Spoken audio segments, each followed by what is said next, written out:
Hi, this is Michael Elman speaking to you from the rooftop of our home in the old city of Jerusalem. Many of you on the Top Gifts mission joined us here last fall for a memorable Shabbat, and Linda and I extend an open invitation to all of you to spend Shabbat with us either in our home here in Yerushalayim or in Baltimore. At the Levendale Auxiliary Dinner honoring Abba and Laura Polikoff at the Woodhome Country Club last week, our dear friend Linda Hurwitz came up to me and told me that I needed to speak up to the Associated Board about my perspective on this critical issue. As you all know, when Linda speaks, we all listen. So here I am. At the meeting 2 weeks ago, I listened to the deliberations on my cell phone while attending our son Dovi's college graduation at Madison Square Garden. Please don't tell Richard Joel I wasn't paying attention to him. Unfortunately, I could not speak as the battery on my iPhone died before the floor was open to those on the phone. However, I am grateful to the Associated staff for providing me with a recording of the entire proceedings, which I listened to with careful attention. I had hoped to speak to you in person and was going to delay my trip to Israel to do so. However, when the email came out last week stating that there would be no further discussion, I decided not to fight this decision, even though I disagree with it and feel strongly that discussion on such a vital issue to the Associated should not be limited and should be open to all board members. However, I understand and respect Jimmy's position and therefore chose an alternate venue to inform you of my views and fulfill my promise to Linda Hurwitz. At the suggestion of my daughter Eliza, I decided to video my comments and post 3 links on YouTube. The wonders of modern technology. I always wanted to be in the movies. I speak to you strictly from the point of view as a fiduciary of the Associated. I love this organization and all of the friends who are partners in this great Jewish enterprise. Both Linda and I love the Associated because the Associated brings all Jews under its tent, irrespective of background or observance, provided we all want to do God's work by perfecting His world.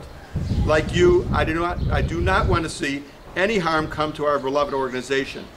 Plain and simple, I speak to you as one Jew to another. I detest labels such as Orthodox, secular, etc., as I find them divisive and stereotypic. My Ishmaelite neighbors here and their relatives do not make such distinctions. When they launch rockets into Ashkelon, they could care less if their target is Haredi or Chiloni. It does not matter to our enemies if they blow up secular Jews in Tel Aviv discotheque, religious Zionist yeshiva students studying in Merkaz Harav, or Haredi children coming from the Kotel in Geula on bus number 2. Make no mistake about it. To our enemies, we are all the same. We are all Jews. If I choose a modifier to the title Jew, it would be proud Jew. That is what I am and hope to transmit to my children and grandchildren. And that is what you are too.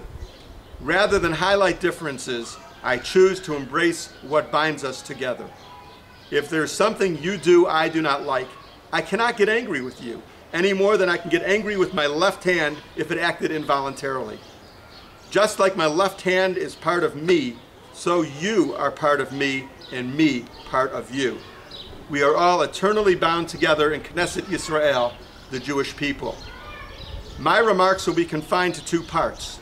The first will be my detailed analysis of the JCC board's decision and its potential impact on the entire Associated system, something we have not heard yet.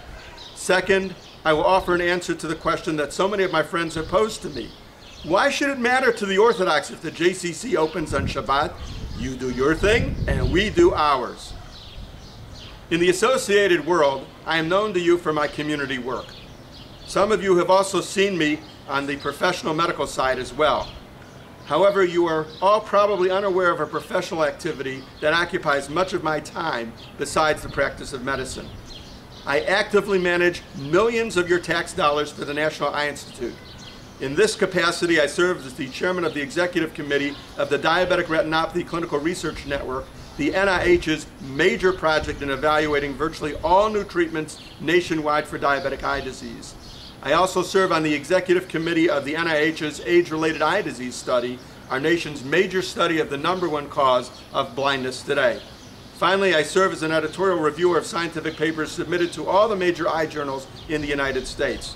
In these roles, every day, I critically evaluate statistics, study designs, and reams of data.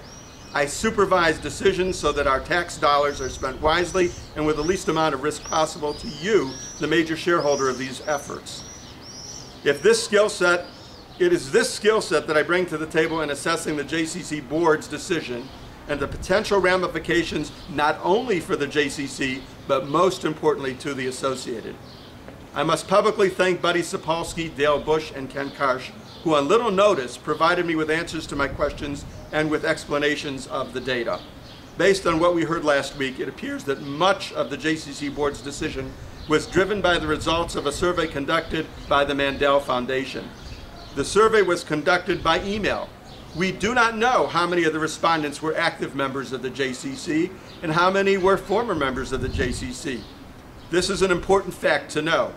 We do know that because older people are less likely to use email, they likely are underrepresented in the survey, which by definition is skewed and biased to a younger age group, not necessarily representative of the JCC membership demographic.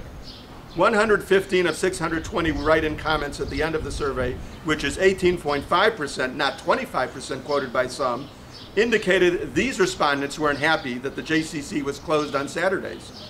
We do not know the total sample size of the questionnaire or the other questions asked, which could be quite relevant to this discussion. We do not know how many of these write-ins came from current or former members. In the case of former members, there was no exit poll or interview to determine exactly why they quit. Was it being closed on Saturday or something else that led them to quit? We don't know because that question was never asked. We were also shown data that show a mild dip in membership over the last 2 years.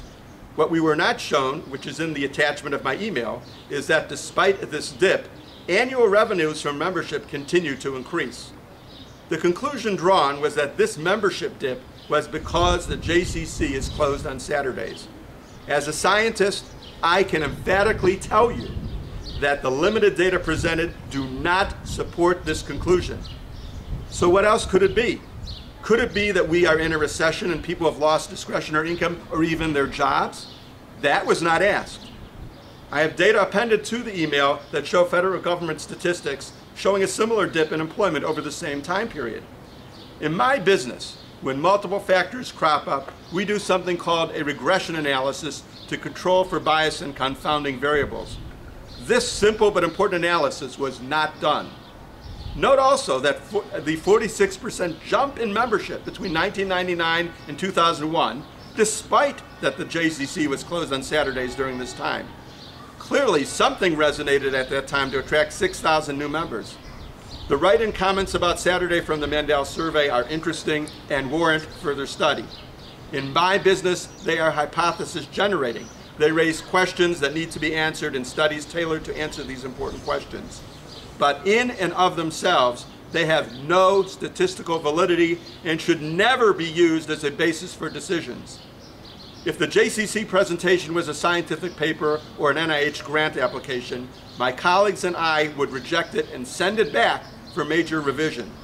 To base major decisions on the basis of such sketchy and incomplete data is fraught with great risk and has no statistical truth. Even if you reject my analysis, the next piece is hair-raising. In response to my questions, Buddy told me that no one, not the people in the Mandel survey, anyone else was asked if opening the JCC as proposed on Saturday afternoons would make a difference to the people who want the JCC open on Saturdays. We are assuming that the 18% who expressed their ire that the JCC was closed on Shabbat would be happy with the JCC being open for just a few hours in the afternoon. Why do we assume this? If we are worried about being competitive with health clubs, then take a look at what their clients do. They largely come in the morning when we would still be closed, not after lunch. So what are we proposing? We are proposing to open at a time that likely will not satisfy those who are dissatisfied. We are taking a huge risk to the system, alienating members and donors to the Associated for what? To maybe get some unaffiliated who would likely still not be happy and still might not come?